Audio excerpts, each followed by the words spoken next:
dude, you got to move. Movement is the solution to so many problems in the martial arts. If you can't hit the person, chances are your footwork is not good enough to close that gap and get in the range you need to. If you're getting hit, well, obviously you're right where they can hit you. So you didn't have good enough movement to evade, to cut a corner, angle, or get out of there.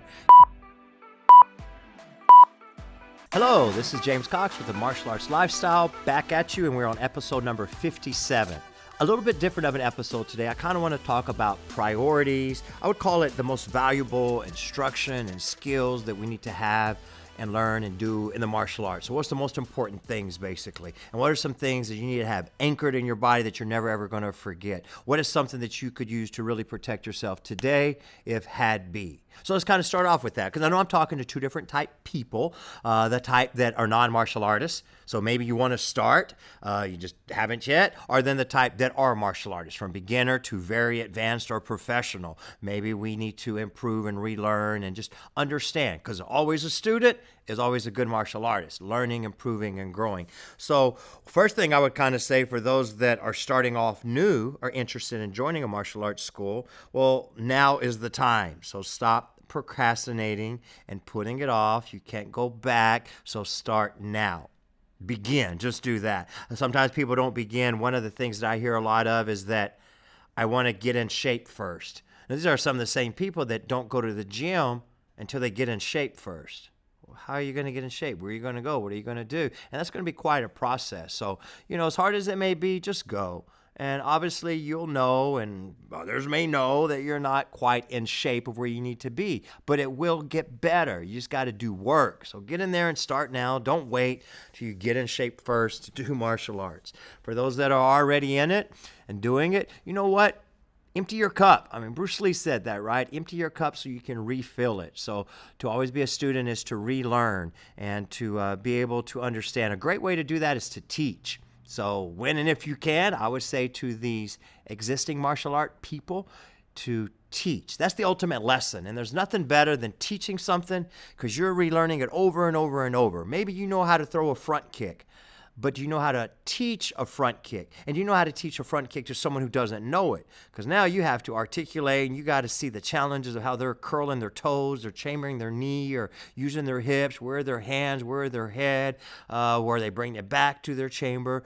And if you can teach the martial arts skills that you have to someone, find a neighbor, find a family member, find a friend somewhere, whatever, it's going to make your martial arts better. I guarantee it. First thing I would talk about then is that as you get in there and you're training or retraining, is just embrace perfecting the basics. Perfecting and mastering, I mean, where do those words end? Is it ever perfect? Are you ever mastered? It's a lifelong journey. But you want to embrace how important the basic essentials are. Let's kind of start with the side kick before we do a jump spinning side kick. For example, your basics, your priorities is your stance and how you move. Simple moves that would work and be effective on the street, and relearning them and doing them over and over and over. And every other art, if it's singing and dancing and painting and acting or whatever, it's the basics that are still the most important things. All right, so I want to talk about some anchors and concepts and principles. At the end of the day, you're going to learn a lot about martial arts. And depending on where you go, what style and what's the instructor teaching, but there's going to be drills, there's going to be techniques and moves and things that you memorize, but you really want to be able to apply what you know. So the way you can apply better what you know is to understand what you know. So I hope you're hearing me. You can kick and punch and throw and choke and do whatever, but you need to understand the methodology. Why did it work? Is your punch stronger because as one is going out, the other one is pulling back in, and you're having hip rotation and breath and body alignment, you're hitting with the correct part of the knuckles, different things like that. So if you understand the reason why, the method, then you have the philosophy, the principles of backup mass, rotation, and all of those things. I've always been taught a lot of anchors, and I think because I'm pretty OCD, so I got to have systems and structure in place on how to teach and how to do techniques. I'm going to share some of these with you today. Now, some of these are mine. Some of these I was told once by someone. I usually remember who told me, and it just stuck with me, and I've never forgotten it, So we always opened our classes with a ton of terminology. These were like reciting, very militant. reciting definitions. My instructor would say, 3 elements of martial arts. And we would say speed, focus, power, and go on and on and on and things like that. So let's talk with those 3. On the physical sense, if you have to kick or punch or defend yourself, or if you're punching on a bag to get a workout in, you know what's 3 very important things. We want speed. Dude, you got to be fast to get from point A to point B. And there's ways to develop speed without telegraphing it and pulling it back before you ever throw it. Wherever point 1 is, you take off and you go forward, right? So you don't swing your punch back and let someone see it coming. You relax, so you don't want to be heavy and tense throwing the punch. You have proper breath control, and you're all in a good stance. But we got to be fast. Speed is important. Power is important. Who doesn't want to be strong? Come on, everybody wants to be strong. They want to hit hard. What's good about martial arts, though, is you don't have to be really big to hit hard. Study so many of the legend martial artists, and most of them were very small people, but they hit like super heavyweights because they understand the technique, the method of doing things. So power is important. That's just 2 elements, speed and power. The third and final one, if we break it down into 3 elements, that is the most important, is accuracy. Think about it. You could have the fastest, strongest punch or kick, but if you miss, it did no good. It threw you off. You're compromised. You're off balance. You're probably countered. Heck, you're probably laying on the floor. So to have some aim, and you can get this with a coach training on you on some focus mitts or paddles or a bag. Well, about just opening your eyes and aiming on a target. Think of a bullseye, right? So I'll go back to these anchors: speed, power, accuracy. Very important. Someone once told me they were talking about martial arts. It was kickboxing, straight professional kickboxing, great basics. But he summarized it in 3 letters, M.A.D. And, of course, you could talk about M.A.D. It has nothing to do with mad. It has nothing to do with anger. Anger is your enemy. You want to control your emotions and breathe. So it's just an acronym. In your martial arts skills, at any given time, be ready to do these 3 things. Back to 3 things. M is for move. Dude, you got to move. Movement is the solution to so many problems in the martial arts. If you can't hit the person, chances are your footwork is not good enough to close that gap and get in the range you need to, right? To cut them off, to control it, to be the ring general. Movement. If you're getting hit, well, obviously you're right where they can hit you. So you didn't have good enough movement to evade, to cut a corner, anger, or get out of there. Get in and out. So let's remember M is just for movement. Movement is key. Next, A is for attack. Dude, just hit or get hit, If you've tried everything else, of course I would try to communicate. It's not worth it. Back away, let them win verbally. It's not worth it. Move on and live another day. But when and if you have to hit because you feel that you're about to get hit, you feel there's no other way of getting away, right? And it's real life self-defense or fighting, then you need to hit. Do you sit there and wait? No. You hit first if you need to hit. That's my recommendation, all right? But A is for attacking. How do we attack? Let's go back to 3s. I'm going to give you 3 vital areas, 3 places to the body that would be of the weakest that you need to think about, especially if the person is much bigger, stronger, just evil, bad intentions. Who knows what's going on? Obviously, if they're that street thug, attacker, rapist, murder, whatever, there's some bad intentions. So where are you going to hit these big bad dudes to kind of give you that advantage? Well, let's give me 3. Eyes, throat, groin. Repeat that. Eyes, throat, groin. Eyes, throat, groin. I don't care how big and bad you are. I know some pretty big bad dudes, and just poke them in the eye and see what happens. Think about it when a mosquito or dust goes in someone's eye. I was playing basketball one time, and someone came down on a shot, and their thumb went in the other guy's eye. And this big bad dude is laying on the ground, squirming. just so dramatic. Luckily, he was all right. He didn't put his eye out, but it sure was an instant reaction. So you have to poke somebody in the eyes. That's an instant reaction. What about the throat? Look, very soft, sensitive area. Tap yourself in the throat, in the windpipe area around here some, and see how that feels. So you know how to kind of curve your hand and do what we call with the palm or the web strike. Any attack to the throat. What's that saying? They want to throat punch somebody? Yeah, that's why, because it's very sensitive. You can't bench press enough weight. you can't squat enough weight, you can't build where your throat is going to be conditioned to not be effective when someone karate chops you or ridge hands you in your throat. And then the third area, do I have to even say, is the groin. And this goes for females as well, but very sensitive areas, and you can throw so many strikes. And the thing about the groin is it's lower, where in a situation where someone is in rage, where are they usually zoned in? Eye to eye, face to face. And the more the rage there is, the more tunnel vision of just intimidation, staring, screaming, cursing in your face, so their eyes don't see the foot that just raises right up to the groin, or the knee when you can grab someone and throw it towards the groin. How can a smaller person hurt a bigger person? Well, you need to know the strong parts of your body. I'm giving you some. And you need to know the weak parts of their body. What are the weak parts of their body? We've already done it. Eyes, throat, groin. Don't forget that. What are the strong parts of your body? I mean, everybody's different, but everybody's got a hard head. Some harder than others, right, guys? Especially if you have kids, you already know where I'm going here. But headbutt. Man, I've seen many a headbutts just finish a fight.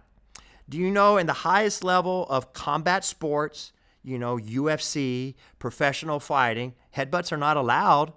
Well, think why? Why are they not allowed? Because they're too dangerous, right? You break nose, you cut people, so if you hit with a headbutt, your focus would be to use your head, make contact above the eyebrow, all right? So you're not going to hit them below your eyebrow, but let me make sure I said that right, but make contact on them below their eyebrow. So you're not going to just headbutt, and we're both hitting on the top of our head, and it's like, we're both knocked out and seeing stars there. But headbutts are nice, even when you're already in a situation where you're underneath them. Maybe you're smaller, you're shorter, and they're grabbing you, headbutt straight up the middle. So these are strong parts of your body. They're already hard. They're developed. Thank God we got to protect our brain, right?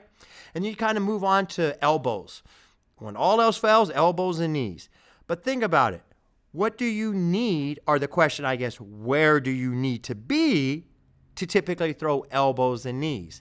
Well, the answer is close. It's mid-range kind of technique. You're not going to be far. Far is kicking range, right? Close is elbow, knee range. Closer than that is takedown and choke range. Mid-level is long punches. So we talk about a headbutt. We talk about throwing elbows. We talk about throwing knees. What about your finger strikes? A hammer fist. I mean, go look at anybody breaking boards and bricks, and a lot of weapon of choice is going to be that good, tight karate fist, using body leverage and just dropping with a hammer fist. So it's on the side where the pinky finger is, but it's even involved with some of your forearm where your wrist is. You have a reverse of that, reverse hammer fist. You can open the hand with the chops and the ridge hands.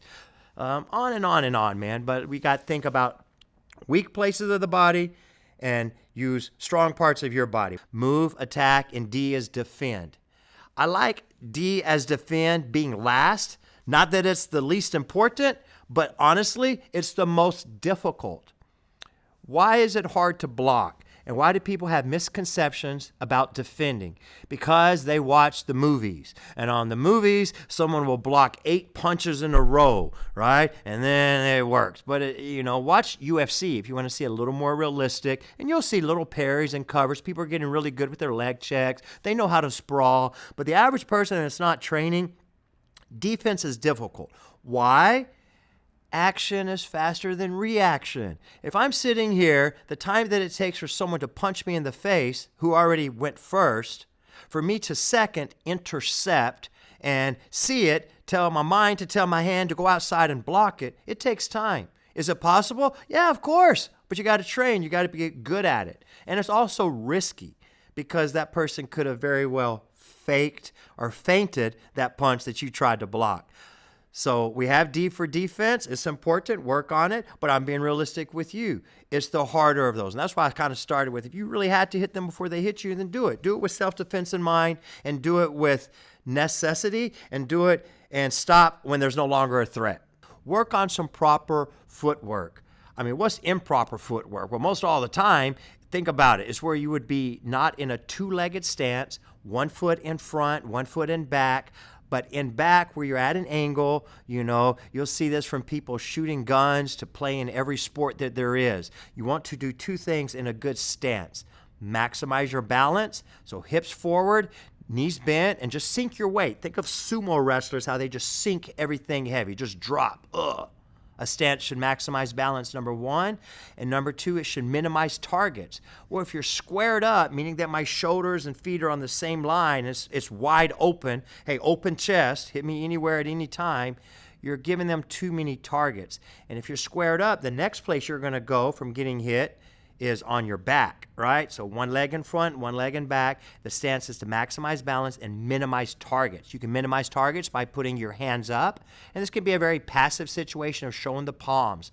This is verbally saying, palms out, hey, stop, back away, don't touch me, right? Elbows are in, and you're just kind of hiding some of those open vital areas there. You know what I mean? Think about knife defense, even a whole other story there. One hand's on offense, one hand's on defense. You know, if you can block, we use blocks a lot of times as strikes. So this could be a debate. Was it a block or was it a strike? Well, a block should really, traditional outside, inside, upward, and downward blocks should do four things.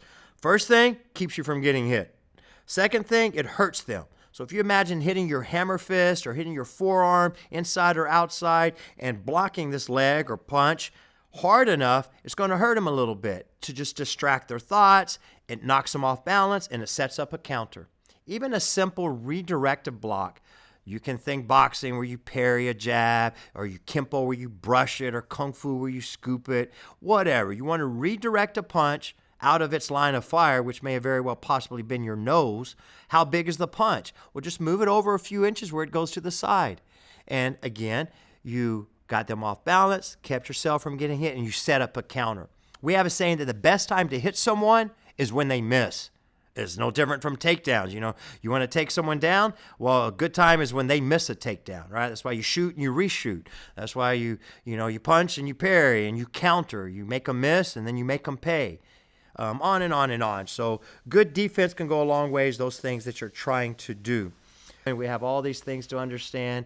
But, you know, there's some real skill in you questioning and what you know. I don't ever mean this with disrespect. Please don't do this to instructor. You know, instructors don't like that one student that's questioning everything with some sort of doubt. But it is okay to question. An instructor should be able to give you the answers. So I think it's very valuable for you to go and look at everything you know about martial arts or not and put some question in it. And this just helps you dissect it a little deeper. And then you'll come up with better methodology. So the questions that should come to your mind a lot is why. You know, this is how you throw a jab. Why? This is how you throw a guillotine choke. Why? And then they're going to give you a little bit better answers. Anyway, guys, thanks. I appreciate it. You know what you're supposed to do, right? You're supposed to follow our YouTube channel, James Cox Martial Arts, and go back and check out all these podcasts. We got some great interviews and more coming. Thank you.